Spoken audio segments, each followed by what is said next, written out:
Dear learners, welcome back to our channel learn English థ్యాంకట్. మనం 30 days ఛాలెంజ్లో భాగంగా గత 4th వీడియో లెసన్లో కొన్ని రకాల పార్ట్స్ ఆఫ్ స్పీచ్ గురించి డీటెయిల్గా తెలుసుకున్నాం.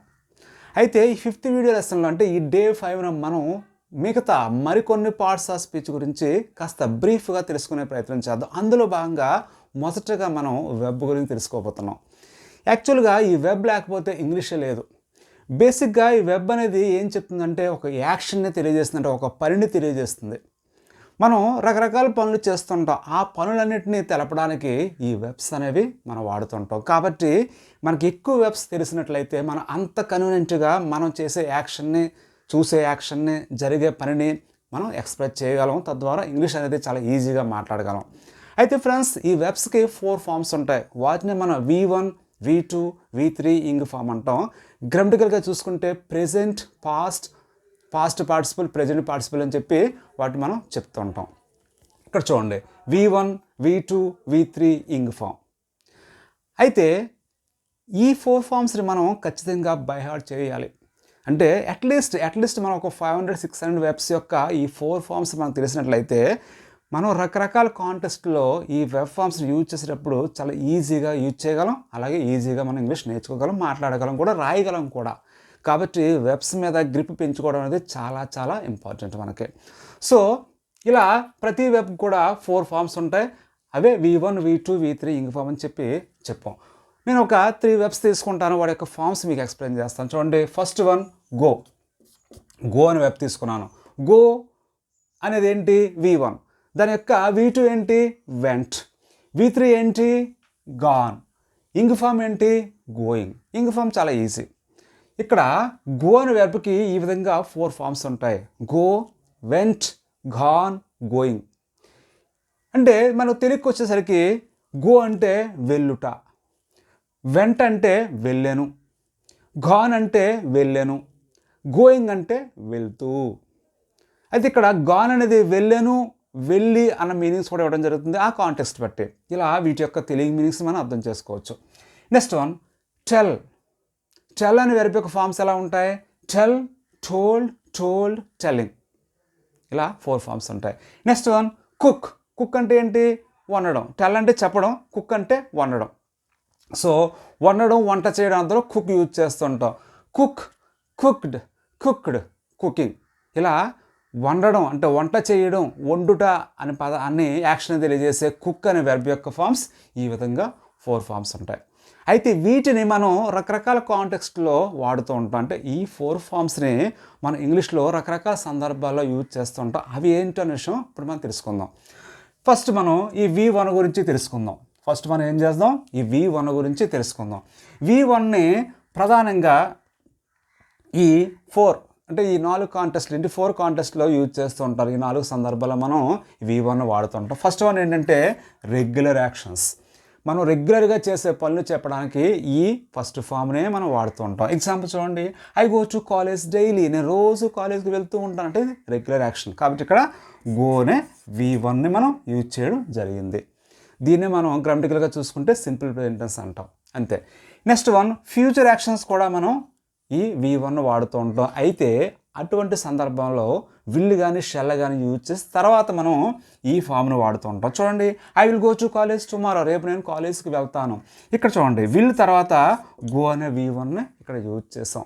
I will go to college tomorrow. రేపు నేను కాలేజ్కి వెళ్తాను అని చెప్పి ఇలా విల్ కానీ షెల్ కానీ యూజ్ చేసి భవిష్యత్తులో మనం చేయబోయే పనులు చెప్పడానికి ఇలా ఈ వెర్బ్ యొక్క ఫస్ట్ ఫామ్ని మనం వాడుతుంటాం.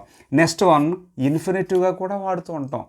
ఇన్ఫినిటివ్ అంటే ఏం కాదు, దాని ముందు 2 యాడ్ చేసినట్లయితే ఇన్ఫినిటివ్ అవుతుందంటే ఈ V1 ముందు ఈ వెర్బ్ యొక్క ఫస్ట్ ఫామ్ ముందు 2 యాడ్ చేస్తే అదే V1 అవుతుంది. చూడండి, to go is not easy. To go అంటే వెళ్ళడం, వెళ్ళడం అంత సులభం కాదని చెప్పి ఇక్కడ అన్నాం. అంటే ఇక్కడ టు గో అనే దాన్ని మనం సబ్జెక్టుగా యూజ్ చేసాం. టు గో అంటే వెళ్ళడం అనే దాన్నే, దీన్నే మనం టు ఇన్ఫినిటీగా చెప్తుంటాం. 4th యూజెస్ ఏంటంటే హెల్పింగ్ వెబ్స్ తర్వాత మనం ఎప్పుడు కూడా ఈ వెర్బ్ యొక్క ఫస్ట్ ఫామ్స్నే మనం వాడుతుంటాం. చూడండి, I can go now. Can తర్వాత గో అని యూజ్ చేస్తాం. I can go now, I will go now, లేదా I may go now.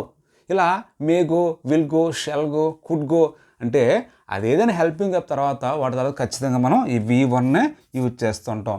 Friends, మీరు ఇప్పుడు ఏమీ కన్ఫ్యూజ్ కావద్దు. ఈ టెన్సెస్ ఏంటి, హెల్పింగ్ అప్స్ ఏంటి, ఇవన్నీ కూడా కమింగ్ అప్ వీడియోస్లో నేను మీకు చాలా డీటెయిల్గా ఎక్స్ప్లెయిన్ చేయడం జరుగుతుంది.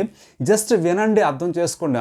ఈ విధంగా వెబ్స్ అనే వాటిని మనం ఇంగ్లీష్లో వాడుతాము అన్న నాలెడ్జ్ మీకు ఇవ్వడానికే నేను జస్ట్ ఇలా బ్రీఫ్గా నేను మీకు ఎక్స్ప్లెయిన్ చేయడం జరుగుతుంది. డీటెయిల్గా ఇవన్నీ కూడా మీకు కమింగ్ అప్ వీడియోస్లో వస్తాయి. Okay, next one vent. Vent అంటే V2. V2ని మనం ఎలా వాడుతుంటాం చూడండి. V2ని మనం పాస్ట్ యాక్షన్స్కి వాడుతూ ఉంటాం. అంటే గతంలో జరిగిపోయిన పనులు చెప్పడానికి మనం ఈ వెర్బ్ యొక్క రెండో రూపాన్ని మనం వాడుతుంటాం. చూడండి, I went to movie yesterday. I went to movie yesterday. నేను మూవీకి వెళ్ళాను చెప్పాం. అంటే జరిగిపోయిన యాక్షన్, అంటే ఇలా జరిగిపోయిన యాక్షన్ చెప్పడానికి ఇలా మనం ఈ V2ని వాడుతుంటాం. థర్డ్ వన్ V3ని మనం ప్రధానంగా ఈ 3 సందర్భాల్లో వాడుతూ ఉంటాం. First one perfect tenses. అన్ని పెర్ఫెక్ట్ టెన్సెస్లో మనం ఈ V3ని యూజ్ చేస్తుంటాం. ఎగ్జాంపుల్ చూడండి, ఐ హ్యావ్ గాన్ దేర్. చూడండి, I have gone there. Gone అనేది ఏంటి, ఈ V3. I have gone there అని అక్కడికి వెళ్ళా అని చెప్పి ఇలా అన్నాం. ఈ పెర్ఫెక్ట్ టెన్సెస్లో వాడుతుంటాం. నెక్స్ట్ వన్ పాసివ్ వాయిస్లో కూడా వాడుతుంటాం. కూడా కాదు, యాక్చువల్గా పాసివ్ వాయిస్ అనేదే ఈ V3 మీద డిపెండ్ అయి ఉంటుంది. V3 లేకుండా పాసివ్ వాయిస్ ఉండదు. చూడండి, ఇట్ వాస్ టోల్డ్. నాకు చెప్పబడింది అని చెప్పి ఇలా పాసివ్ వాయిస్లో టోల్డ్ యూజ్ చేస్తాం. థర్డ్ వన్ యాడ్జెక్టివ్గా కూడా మనం ఈ V3ని యూజ్ చేస్తుంటాం. ఎగ్జాంపుల్ చూడండి, I don't eat cooked food. అంటే ఇక్కడ కుక్డ్ అనే దాన్ని యాడ్జెక్టివ్గా వాడాం. ఎందువల్లంటే ఈ ఫుడ్ ఎలాంటిది, కుక్డ్ ఫుడ్, వండబడిన అన్నం. అంటే ఈ ఫుడ్ అనే నౌన్ని ఇక్కడ కుక్డ్ అనే V3 మోడిఫై చేస్తుంది. ఆల్రెడీ మీకు చెప్పాను యాడ్జెక్టివ్ ఎలా యూజ్ చేయబడుతుందో. సో ఇక్కడ ఫుడ్ అనే నౌన్ని కుక్డ్ అనే V3 మోడిఫై చేసింది. అంటే అది ఎలాంటిదో చెప్పింది. వండబడిందా, వండలేదా అని చెప్పి ఆ విషయం అక్కడ చెప్పబడింది. కాబట్టి దీన్ని యాడ్జెక్టివ్గా మనం కన్సిడర్ చేస్తాం. ఇలా యాడ్జెక్టివ్గా కూడా మనం ఈ V3 వాడుతుంటాం. Next one ing form, fourth form. So fourth ఫామ్స్ని మనం ఈ 3 సందర్భాల్లో ఎక్కువగా వాడుతుంటాం. ఫస్ట్ వన్ ఏంటి, కంటిన్యూస్ టెన్సెస్. కంటిన్యూస్ టెన్స్ అంటే ఏం లేదు, ఒక పని జరుగుతూ ఉందని చెప్పేటప్పుడు మనం ఈ ఇంగ్ ఫామ్ని వాడుతుంటాం. ఎగ్జాంపుల్ చూడండి, నౌ ఐ యామ్ కుకింగ్. నేను ఇప్పుడు వండుతూ ఉన్నాను, అంటే వంట చేస్తూ ఉన్నానని చెప్పేటప్పుడు ఇలా ఇంగ్ ఫామ్ని మనం ఇక్కడ యూజ్ చేయడం జరిగింది. నెక్స్ట్ వన్ యాడ్జెక్టివ్గా కూడా మనం వాడుతుంటాం ఈ ఫోర్త్ ఫామ్ని. చూడండి, ఐ టచ్డ్ కుకింగ్ రైస్. ఇక్కడ చూడండి, కుకింగ్ అనేది ఇంగ్ ఫామ్. కుకింగ్ రైస్ అంటే వండుతూ ఉన్న అన్నం, లేదా ఉడుకుతూ ఉన్న అన్నం, వంట చేస్తూ ఉన్న అన్నం అని చెప్పి ఇక్కడ అర్థం వస్తుంది. అంటే అది ఎలాంటి రైస్, కుకింగ్ రైస్. ఇక్కడ కుకింగ్ అనేది యాడ్జెక్టివ్గా యూజ్ చేయబడింది. ఇలా కొన్ని సందర్భాల్లో మనం ఈ ఫోర్త్ ఫామ్ని యాడ్జెక్టివ్గా వాడుతుంటాం. నెక్స్ట్ వన్ జరండ్ అంటే ఏం కాదు, ఇంగ్ ఫామ్ని మనం సబ్జెక్ట్గా ఆబ్జెక్ట్గా యూజ్ చేస్తే అదే జరండ్ అంటారు. ఎగ్జాంపుల్ చూడండి, కుకింగ్ ఈజ్ ఈజీ. వంట చేయడం సులభం. ఇక్కడ కుకింగ్ అనేది మనం సబ్జెక్టుగా తీసుకున్నాం. అంటే ఇంగ్ ఫామ్ని సబ్జెక్టుగా తీసుకున్నాం. కుకింగ్ అని సబ్జెక్టుగా ఇక్కడ వాడాం కాబట్టి ఇది జరండ్ అయింది. కుకింగ్ ఈజ్ ఈజీ అన్నాం. చూడండి, ఐ డోంట్ నో కుకింగ్. నాకు కుకింగ్ తెలియదు. ఇక్కడ కుకింగ్ని ఆబ్జెక్టుగా తీసుకున్నాం. ఇక్కడ కుకింగ్ని ఇంగ్ ఫామ్ ఆబ్జెక్ట్గా తీసుకున్నాం. అంటే ఇలా ఒక ఇంగ్ ఫామ్ని సబ్జెక్టుగా లేదా ఆబ్జెక్టుగా మనం యూజ్ చేసినట్లయితే దాన్నే జరండ్ అంటారు.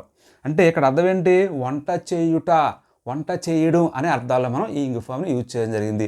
ఈ విధంగా మనం వెబ్స్ యొక్క ఈ 4 ఫామ్స్ని మనం రకరకాల సందర్భాల్లో యూజ్ చేస్తూ ఉంటాం.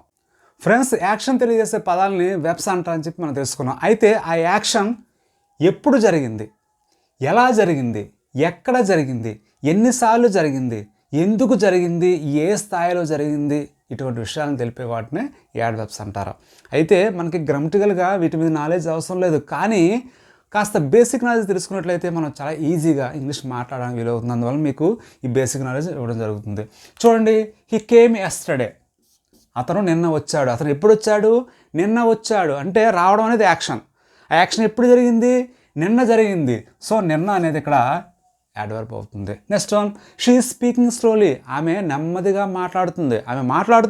అంటే ఇక్కడ మాట్లాడడం అనేది యాక్షన్, కానీ యాక్షన్ ఎలా జరుగుతుంది, నెమ్మదిగా జరుగుతుంది. స్లోలీ అనేది ఇక్కడ యాడ్వర్బ్ అవుతుంది. అంటే ఇక్కడ యాక్షన్ ఎలా జరిగిందనే విషయాన్ని ఇక్కడ స్టోరీ అనే పదం తెలియజేస్తుంది. నెక్స్ట్ స్టాండ్ దేర్, అక్కడ నిలబడు. ఎక్కడ? అక్కడ అన్నాం అంటే ఆ ప్లేస్ని ఇండికేట్ చేస్తుంది ఇక్కడ adverb. Next one, she always watches movies, ఆమె ఎప్పుడు కూడా మూవీ చూస్తూ ఉంటుంది. ఆల్వేస్ అని నిరంతరం, ఎల్లప్పుడూ. అంటే ఆమె చూస్తుంది, ఏం చూస్తుంది? మూవీ చూస్తుంది. ఎప్పుడు? నిరంతరం చూస్తూ ఉంటుంది. ఆ యాక్షన్ నిరంతరం జరుగుతుందని చెప్పే విషయాన్ని ఇక్కడ ఆల్వేస్ చెప్పడం జరిగింది కాబట్టి ఇక్కడ ఆల్వేస్ అనేది యాడ్వర్బ్ అవుతుంది. Next, she is very beautiful, ఆమె అందంగా ఉంది. కాదు చాలా అందంగా ఉంది. అందంగా ఉంది ఓకే, కానీ ఆ అందం ఎలా ఉంది? చాలా అందంగా ఉందని చెప్పి ఇక్కడ ఆ స్థాయిని అంటే ఆ డిగ్రీని ఇక్కడ చెప్పడం జరిగింది కాబట్టి ఇక్కడ వెరీ అనేది యాడ్వర్బ్ అవుతుంది. Next one, it is extremely hot, అది వేడిగా ఉంది కానీ చాలా వేడిగా ఉంది, మామూలుగా వేడిగా లేదు. అది చాలా అని చెప్పి ఎక్స్ట్రీమ్ అనే వర్డ్ని మనం ఇక్కడ యూజ్ చేస్తాం చెప్పడానికి. అంటే ఇక్కడ ఎక్స్ట్రీమ్ అనే వర్డ్ ఏం చేసింది? డిగ్రీ తెలియజేసింది, ఆ స్థాయిని తెలియజేసింది, ఆ వేడి ఎలా ఉందనే స్థాయిని తెలియజేసింది కాబట్టి ఇక్కడ యాడ్వర్బ్ అవుతుంది. Next, she was badly injured, ఆమె తీవ్రంగా గాయపడింది. ఎలా? తీవ్రంగా గాయపడింది. ఇలా తీవ్రంగా అనడానికి ఇక్కడ బ్యాడ్లీ అనే యాడ్వర్బ్ మనం యూజ్ చేయడం జరిగింది. ఫ్రెండ్స్, మనం ఇప్పటివరకు నేర్చుకున్న లెసన్ బేస్ చేసుకొని మీకు హోంవర్క్ ఇవ్వడం జరుగుతుంది. ఫస్ట్ సెంటెన్స్, అతను ఆలస్యంగా వచ్చాడు. సెకండ్ వన్, ఆమె తరచుగా టీ తాగుతుంది. థర్డ్ వన్, లోపలికి రా. ఫోర్త్ వన్, ఇంగ్లీష్లో మాట్లాడడం అంత సులభం కాదు. ఫిఫ్త్ వన్, నాకు టీ తాగడం నచ్చదు. సిక్స్త్ వన్, నేను రేపు క్లాస్కి రాను. సెవెంత్ వన్, ఇక్కడ ఉండకు. ఎయిత్ వన్, ఆమె నెమ్మదిగా రాస్తూ ఉంది. ఈ సెంటెన్సెస్కి మీరు ఆన్సర్స్ అనేవి కామెంట్స్ రూపంలో తెలియజేసినట్లయితే నేను వాటికి కరెక్ట్ ఆన్సర్స్ తెలియజేయడం జరుగుతుంది. Okay, thank you. And next video లెసన్లో మనం ప్రిపోజిషన్ గురించి డీటెయిల్గా తెలుసుకోబోతున్నాం. ఓకే, బేసిక్స్లో భాగంగా ప్రిపోజిషన్ ఎలా యూజ్ చేస్తారనే విషయాలన్నీ కూడా మీకు ఎగ్జాంపుల్స్తో నేను మీకు ఎక్స్ప్లెయిన్ చేయడం జరుగుతుంది. Okay, till then take care, bye.